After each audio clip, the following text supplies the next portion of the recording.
ప్రేక్షకులకు శ్రీరామనవమి శుభాకాంక్షలు. 14 సంవత్సరాలు అరణ్యవాసం, రావణ సంహారం తరువాత శ్రీరాముడు సీతా సమేతంగా అయోధ్యలో పట్టాభిషిక్తుడయ్యాడు. ఈ శుభ సంఘటన కూడా చైత్ర శుద్ధ నవమి నాడే జరిగిందని ప్రజల విశ్వాసం. శ్రీ సీతారాముల కళ్యాణం కూడా ఈ రోజునే జరిగింది.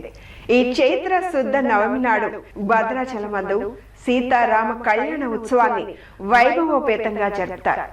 విష్ణువు దశావతారాల్లో పూర్తి స్థాయి మానవ రూపంలో కనిపించిన మొదటి అవతారం రామావతారం. తండ్రి మాటను జవదాటని కుమారుడిగా, యుగ పురుషుడిగా, ఆదర్శనీయుడిగా రాముడు పూజలు అందుకుంటున్నాడు. శ్రీరామ నామం సర్వ పాపహరణం.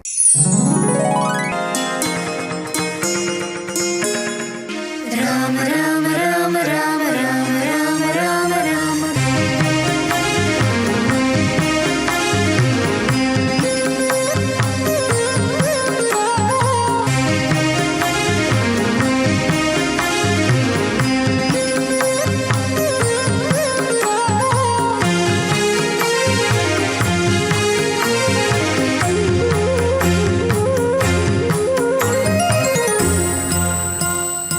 ఎస్ ఛానల్ ప్రేక్షకులకు, కేబుల్ టీవీ ఆపరేటర్లకు శ్రీరామనవమి శుభాకాంక్షలు. Me S channel management.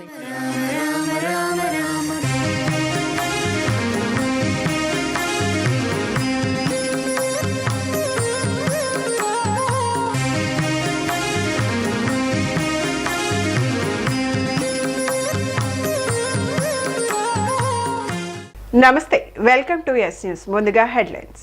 ఆలయాల అభివృద్ధి, హిందూ ధర్మ పరిరక్షణకు కూటమి ప్రభుత్వం కట్టుబడి పనిచేస్తుందని తెలిపిన డిప్యూటీ సీఎం పవన్ కళ్యాణ్.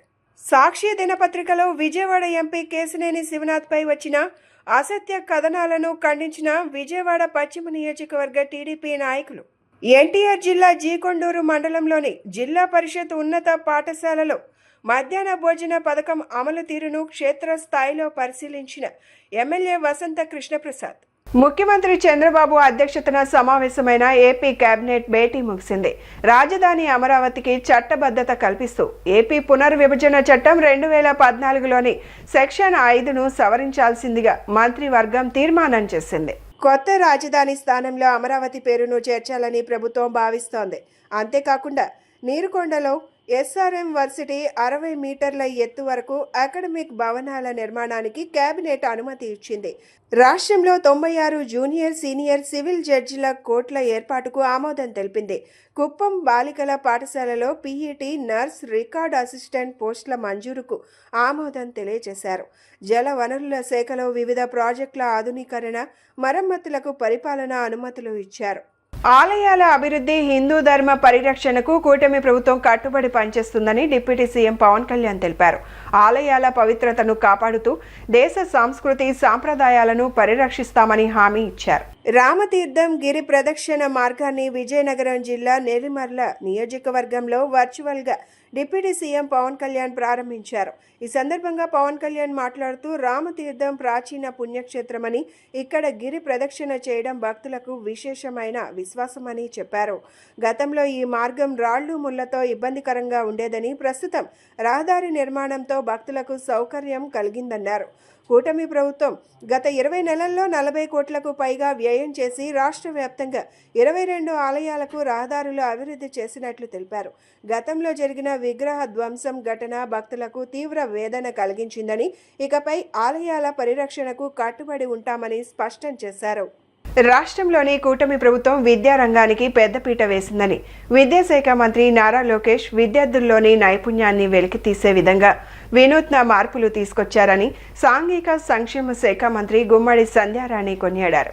ప్రభుత్వం అందించే ప్రోత్సాహకాలతో పాటు గవర్నమెంట్ కళాశాలల్లో ఉత్తమ ప్రతిభ కనపరిచిన బాలికలకు మలబార్ ట్రస్ట్ ద్వారా స్కాలర్షిప్లు అందించడం అభినందనీయమని అన్నారు. రానున్న కాలంలో మలబార్ ట్రస్ట్ ద్వారా మరిన్ని సామాజిక కార్యక్రమాలు నిర్వహించాలని ఆకాంక్షించారు. విజయవాడ తుమ్మలపల్లి కళాక్షేత్రంలో మలబార్ చారిటబుల్ ట్రస్ట్ ఆధ్వర్యంలో గవర్నమెంట్ కళాశాలలో ప్రతిభావంతులైన విద్యార్థినులకు స్కాలర్షిప్లు పంపిణీ కార్యక్రమం జరిగింది. ఈ కార్యక్రమంలో సాంఘిక సంక్షేమ శాఖ మంత్రి గుమ్మడి సంధ్యారాణి, తూర్పు నియోజకవర్గ MLA Gadde Rammohan, Bonda Sujatha, PK Siraj, head retail operations, Siddhartha మహిళా కళాశాల ప్రిన్సిపల్ పద్మజ తదితరులు పాల్గొన్నారు. ముందుగా గవర్నమెంట్ కళాశాలలో ఉత్తమ ప్రతిభ కనపరిచిన విద్యార్థినులకు స్కాలర్షిప్లను మలబార్ చారిటబుల్ ట్రస్ట్ ఆధ్వర్యంలో పంపిణీ చేయడం జరిగింది. ఈ సందర్భంగా మంత్రి గుమ్మడి సంధ్యారాణి మాట్లాడుతూ, మలబార్ ట్రస్ట్ ద్వారా అనేక సేవా సామాజిక కార్యక్రమాలు నిర్వహించడం అభినందనీయమని అన్నారు. అనంతరం Malabar trust retail operations head PK Siraj మాట్లాడుతూ, మలబార్ ట్రస్ట్ ద్వారా సేవా సామాజిక కార్యక్రమాలు నిర్వహిస్తున్నామని, 6 ప్రాంతాలలో మలబార్ ట్రస్ట్ ద్వారా సామాజిక కార్యక్రమాలలో భాగంగా బాలికల విద్య కోసం సుమారు 3 కోట్ల రూపాయలను స్కాలర్షిప్ల రూపంలో అందించినట్లు తెలిపారు. 113 నగరాల్లో నిరాశ్రయులకు, పేదవారికి ఫుడ్ అందిస్తున్నామని, నిరాశ్రయులకు పునరావాస కేంద్రాలను ఏర్పాటు చేసినట్లు తెలిపారు. రానున్న కాలంలో మరిన్ని సేవా కార్యక్రమాలు నిర్వహిస్తామని చెప్పారు. ఈ కార్యక్రమంలో deputy head marketing Rakesh Kumar, Muralikrishna, బైనా తదితరులు పాల్గొన్నారు.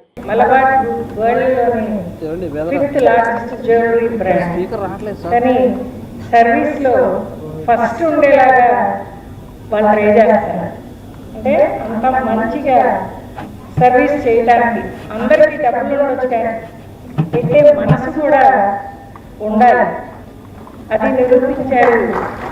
ఎస్పెషల్లీ గర్ల్ చైల్డ్కి ఈ విధంగా స్కాలర్షిప్స్ కానివ్వండి, పెద్దవాళ్ళకి హెల్త్ పరంగా కానీ హెల్ప్ చేయటం అనేది చాలా మంచి విషయం. ఎందుకంటే ఎవరికైనా లైఫ్లో ముఖ్యం ఏంటంటే మన హెల్త్, అదేవిధంగా ఈ చదువు, ఎడ్యుకేషన్ ఉంటే డెఫినెట్గా ఫ్యామిలీని పిల్లలు అప్లిఫ్ట్ చేయగలరు. కాబట్టి ఇటువంటి అవకాశాన్ని ఇస్తున్న మలబార్ గ్రూప్ లాంటి సంస్థలు బాగా అభివృద్ధిలోకి రావాలని, వాళ్ళు ఎప్పుడు మంచి మార్గంలో ఇదే విధంగా మరింతగా మనందరికీ చేయాలని, సేవ చేయాలని మనస్ఫూర్తిగా ఆ భగవంతుడిని కోరుకుంటున్నాను. ఇక్కడున్న ఈ గర్ల్స్ అందరూ ఇటువంటి అవకాశాలను మీరు ఉపయోగించుకొని, మీరు ఇందాక చెప్పారు ఇన్స్పిరేషన్కి ఎవరూ అక్కర్లేదని. ఇవాళ చూడండి, వేదిక మీదే ఉన్నారు ఇద్దరు, మినిస్టర్ గారు, ప్రిన్సిపల్ గారు. ఏ ఫీల్డ్లో మీరు తీసుకున్నా కష్టపడితే, మంచి అవగాహన తెచ్చుకుంటే, మనకున్న నాలెడ్జ్ పరిధిని పెంచుకుంటే డెఫినెట్గా మనం జీవితంలో సక్సెస్ అవ్వచ్చు. మలబార్ గోల్డ్ సంస్థలన్నీ కూడా ఈరోజు ఒక మంచి కార్యక్రమానికి శ్రీకారం చుట్టాయి. దాదాపు 33 సంవత్సరాలుగా వారు చేస్తున్నటువంటి కృషి మనం అందరూ కూడా అభినందించాల్సిన విషయం. ఈరోజు ముఖ్యంగా గవర్నమెంట్ కాలేజెస్లో చదువుకున్న విద్యార్థినులకి 2800 మంది విద్యార్థులకి ఈరోజు స్కాలర్షిప్ ఇవ్వడం అనేది చాలా సంతోషంగా ఉంది. ప్రతి సంవత్సరం మనం 5% వాళ్ళు ఇవ్వటం అనేది చాలా సంతోషం. ఈ సంవత్సరం 200 కోట్లు పేద విద్యార్థులకు, అలాగే వాళ్ళ వైద్యానికి, వాళ్ళ ఆకలి తీర్చడానికి, అలాగే త్రాగునీటి అవసరాలకు కూడా ఖర్చు పెడతామని వాళ్ళు ప్రకటించడం చాలా సంతోషకరమైన విషయం. ఇదే విధానాన్ని ఈరోజు మన గౌరవ ముఖ్యమంత్రి నారా చంద్రబాబు నాయుడు గారు P4 విధానం అని స్టార్ట్ చేశారు. ఈ విధానంలో వాళ్ళు కూడా భాగస్వాములు అయితే చాలామంది పేదవాళ్ళకి ఈరోజు చాలా రకాలుగా అవసరాలు తీర్చడానికి ముందుకు రావచ్చని ఇక్కడ నేను కానీ ఎమ్మెల్యే రామ్మోహన్ రావు గారు కానీ చెప్పడం కూడా జరిగింది. కాబట్టి చాలా సంవత్సరాలుగా దాదాపు 20 రాష్ట్రాల్లో 1500 ప్రాంతాల్లో వాళ్ళు చేస్తున్నటువంటి సేవలన్నీ కూడా మనం అభినందించాలి. ఇలాంటి సేవలు ఇంకా విస్తృతంగా వెళ్ళాలి అనుకుంటే గవర్నమెంట్లో ఉండి చేస్తే ఇంకా బాగుంటుంది. ఈ P4 విధానంలో వాళ్ళు ఎంటర్ అయినట్టయితే చాలా వరకు పేద కుటుంబాలని దత్తత తీసుకొని వాళ్ళ పిల్లలు చదివించడం కానీ, వాళ్ళకి అక్కడ ఉన్నటువంటి పరిసర ప్రాంతాల్లో ఉన్నటువంటి వాళ్ళ అవసరాలు తీర్చడానికి బాగుంటుందని చెప్పడం కూడా జరిగింది. అలాగే బంగారు వ్యాపారస్తులు అంటే బంగారం మాత్రం అమ్ముతారు అనుకున్నాం, కానీ బంగారం లాంటి మనసు ఉంటుందని కూడా మనకి ఈరోజు రుజువు చేశారు. కాబట్టి ఆ సంస్థలో ప్రతినిధులందరికీ కూడా మా హృదయపూర్వకమైన ధన్యవాదాలు తెలియజేసుకుంటున్నాం. ఈరోజు Malabar golden diamonds and Malabar charitable trust తరఫున మేము ఈరోజు ఈ చారిటీలో భాగంగా ఉమెన్ ఎంపవరింగ్ ఎడ్యుకేషన్, ఎంపవరింగ్ ఉమెన్హుడ్లో భాగంగా ఆల్ ఓవర్ ఇండియాలో 33,000 స్టూడెంట్స్కి స్కాలర్షిప్స్ అనౌన్స్ చేయడం జరిగింది. అందులో భాగంగా మన ఆంధ్రప్రదేశ్లో 2,800 స్టూడెంట్స్కి అక్రాస్ మా 22 షోరూమ్స్ నుంచి కూడా ఈ స్కాలర్షిప్స్ని మేము 2.52 crore బడ్జెట్తో ఈ స్కాలర్షిప్స్ని అనౌన్స్ చేయడం జరిగింది. అలాగే మలబార్ గోల్డెన్ డైమండ్స్ ఎడ్యుకేషన్తో పాటు హంగర్ ఫ్రీ వరల్డ్ కింద దేశవ్యాప్తంగా కూడా 1,05,000 మందికి ప్రతిరోజు భోజన సదుపాయం కల్పించడం జరుగుతుంది. అలాగే గ్రాండ్ మా హోమ్ని ఎస్టాబ్లిష్ చేసి ఎవరైతే లేడీస్ వాళ్ళ కుటుంబాన్ని కోల్పోయారో లేకపోతే కుటుంబానికి దూరంగా ఉన్నారో వారికి సహాయ సహకారాలు అందిస్తూ వాళ్ళకి వైద్యము ఇలాంటివన్నీ ప్రొవైడ్ చేస్తూ బెస్ట్ సర్వీస్ ఇస్తూ మళ్ళీ వాళ్ళ ఫ్యామిలీస్తో కలిసే విధంగా గ్రాండ్ మా హోమ్ని ఎస్టాబ్లిష్ చేయడం, ఇలాంటి వైద్య విద్య ఇలాంటి రంగాల్లో మా మలబార్ చారిటబుల్ ట్రస్ట్ నుంచి మా వంతు కృషిగా ఎవరైతే నీడి ఉన్నారో వాళ్ళకి సహాయం చేయడం జరుగుతుంది. రాష్ట్రంలో వంట గ్యాస్ కొరత లేదని పౌర సరఫరాల శాఖ మంత్రి నాదెండ్ల మనోహర్ స్పష్టం చేశారు. మంత్రివర్గ భేటీలో పైప్డ్ న్యాచురల్ గ్యాస్ వినియోగంపై మంత్రివర్గంలో సీఎం చంద్రబాబు కీలక నిర్ణయం తీసుకున్నట్లు చెప్పారు. పట్టణాల్లో ప్రస్తుతం ఎల్పీజీ గ్యాస్ వాడుతున్న వినియోగదారులకు పైప్ న్యాచురల్ గ్యాస్ అందించేలా చర్యలు చేపడతామని వివరించారు. దేశంలో తొలిసారిగా రాష్ట్రంలో ఎల్పీజీ నుంచి పీఎన్జీకి మార్పిడిని ప్రారంభిస్తున్నట్లు ప్రకటించారు. విజయవాడ, గుంటూరు, తిరుపతి, నెల్లూరు, కాకినాడ, కర్నూలు నగరాల్లో వినియోగదారులకు పీఎన్జీ అందుబాటులోకి తేవాలని నిర్ణయం తీసుకున్నట్లు వివరించారు. తిరుమల, విజయవాడ దుర్గగుడి, శ్రీకాళహస్తి, అన్నవరం, సింహాచలం దేవాలయాల్లో పైప్డ్ న్యాచురల్ గ్యాస్ కనెక్షన్లు తీసుకోవాలని సూచించారు. అందరికీ నమస్కారం అండి. ఈరోజు ఆంధ్రప్రదేశ్ మంత్రివర్గం గౌరవ ముఖ్యమంత్రి గారు చంద్రబాబు నాయుడు గారి ఆధ్వర్యంలో ఒక కీలకమైన నిర్ణయం తీసుకోవడం జరిగింది. ఇది భారతదేశంలో మొట్టమొదటిసారి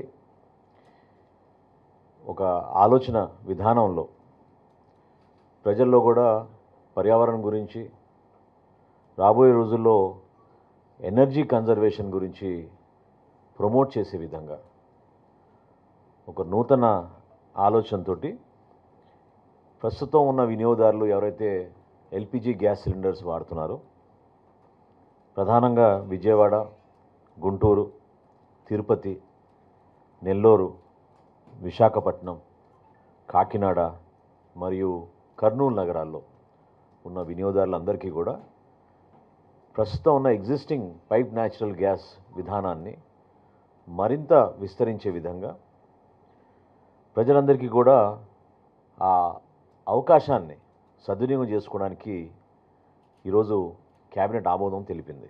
సాక్షి దినపత్రికలో విజయవాడ ఎంపీ కేశినేని శివనాథ్పై వచ్చిన అసత్య కథనాలను విజయవాడ పశ్చిమ నియోజకవర్గ టీడీపీ నాయకులు తీవ్రంగా ఖండించారు. సాక్షి పత్రికపై పోలీస్ శాఖ, ప్రెస్ కౌన్సిల్ వెంటనే చర్యలు తీసుకోవాలని డిమాండ్ చేశారు. అన్నదమ్ముల తరహాలో కలిసి ఉంటున్న కూటమి పార్టీల మధ్య అసత్య వార్తలు రాసి చిచ్చు పెట్టాలని చూస్తే సహించేది లేదని సాక్షి యాజమాన్యాన్ని హెచ్చరించారు.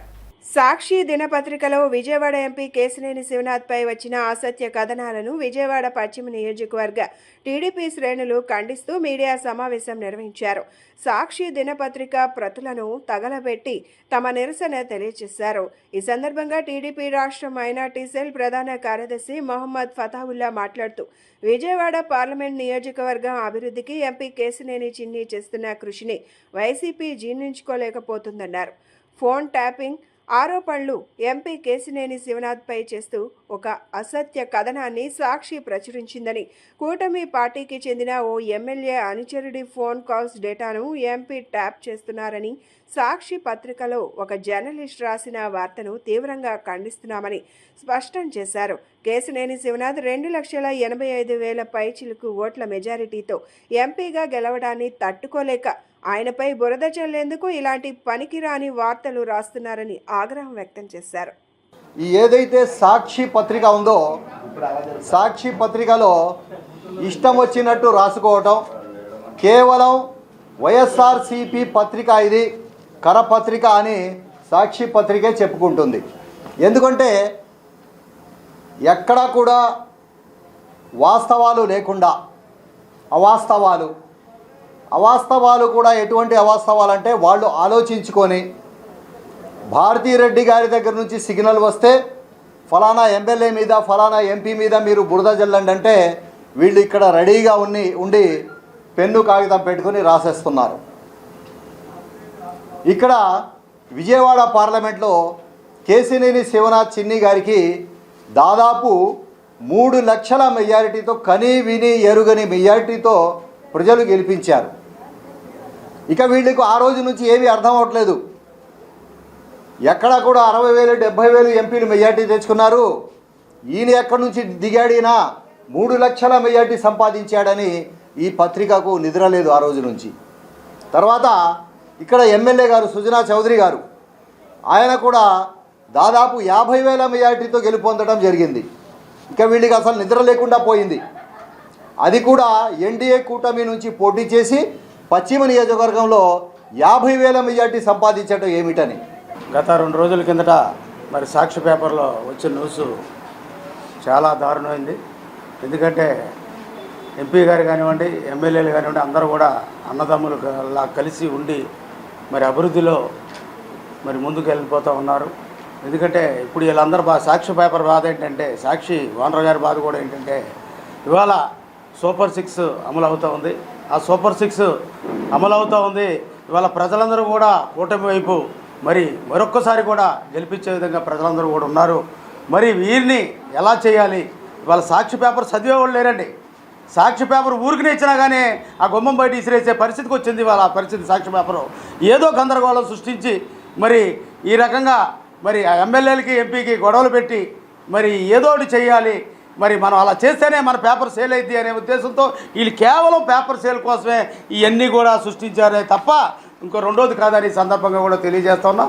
బీజేపీ కానివ్వండి, ఇక్కడ వంటంలో మరి సుజనా చౌదరి గారు అంటే ఒక కేంద్ర మంత్రి, ఇక్కడ ఎమ్మెల్యేగా పోటీ చేసి 48,000 చిల్లర మెజార్టీతో గెలిచి మరి అదేవిధంగా కూడా ఇవాళ పశ్చిమ నియోజకవర్గం బెస్ట్ నియోజకవర్గం చేసిన గనుడు సుజనా చౌదరి గారు.